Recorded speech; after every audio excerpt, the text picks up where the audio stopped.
I was in a church. It was called Wings of Healing. And when I was there, that was where I learned about Jesus. There was Bishop Reed was there. He was the pastor, and it was on McConnell Road. I remember back as far as the age of 5, when I would be sitting in the back of the church. I remember exactly where I was sitting. I can see it to this day. And the Sunday school teacher would be talking about Jesus. She would be talking about how he touched people, how he could give sight to the blind, and he would allow people to be able to walk again and talk again. And he would just heal them and put his hands on them. And y'all, I thought that was so wonderful. They were some great, great stories. But when I was 5, I also liked Superman. Okay?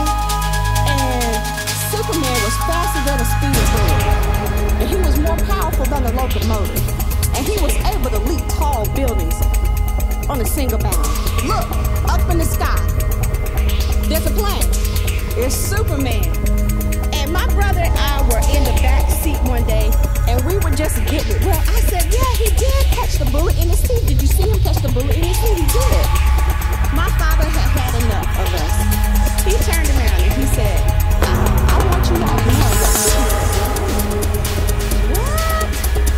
what you see on TV, it's not real, y'all. I said, I can't believe it. He said he can't outrun a locomotive. He can't do that. He can't catch no bullet in his teeth. That's what they do for television.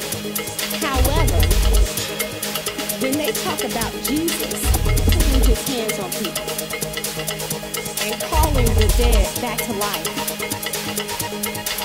he really did those things.